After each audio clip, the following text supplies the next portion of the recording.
हरे कृष्णा दोस्तों। श्रीमद् भागवत गीता यथार्थ गीता स्वामी अर्गरानंद कृत अध्याय 4। ये यथा माम प्रपद्यन्ते तांस्तथैव भजाम्यहम् मम वर्तमानुवर्तन्ते मनुष्या पार्थ सर्वश। हे पार्थ, जो मुझे जितनी लगन से जैसा भजते हैं मैं भी उनको वैसा ही भजता हूँ, उतनी ही मात्रा में सहयोग देता हूँ। साधक की श्रद्धा ही कृपा बनकर उसे मिलती है। इस रहस्य को जानकर सुधी जन संपूर्ण भावों से मेरे मार्ग के अनुसार ही बरतते हैं। जैसा मैं बरतता हूँ, जो मुझे प्रिय है वैसा ही आचरण करते हैं। जो मैं कराना चाहता हूँ वही करते हैं। भगवान कैसे भजते हैं? वे रथी बनकर खड़े हो जाते हैं, साथ चलने लगते हैं, यही उनका भजना है। दूषित जिनसे पैदा होते हैं उनका विनाश करने के लिए वे खड़े हो जाते हैं।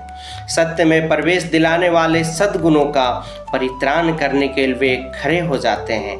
जब तक इष्ट देव हृदय से पूर्णतः रथी न हो और हर कदम पर सावधान न करें, तब तक कोई कैसा ही भजनानंदी क्यों न हो, लाख आंख मूंदे, लाख प्रयत्न करे, वह इस प्रकृति के द्वंद से पार नहीं हो सकता। वह कैसे समझेगा कि वह कितनी दूरी तय कर चुका, कितनी शेष है। इष्ट ही आत्मा से अभिन्न होकर खड़े हो जाते हैं और उसका मार्गदर्शन करते हैं कि तुम यहाँ पर हो, ऐसे करो, ऐसे चलो। इस प्रकार प्रकृति की खाई पाटते हुए सनय सनय आगे बढ़ाते हुए स्वरूप में प्रवेश दिला देंगे। भजन तो साधक को ही करना पड़ता है, किंतु उसके द्वारा इस पथ में जो दूरी तय होती है वह इष्ट की देन है। ऐसा जानकर सभी मनुष्य सर्वतोभावेन मेरा अनुसरण करते हैं। किस प्रकार वे बरतते हैं?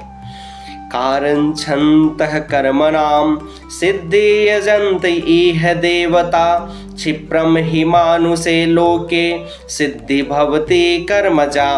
वे पुरुष इस शरीर में कर्मों की सिद्धि चाहते हुए देवताओं को पूजते हैं। कौन सा कर्म? श्री कृष्ण ने कहा, अर्जुन तू नियत कर्म कर।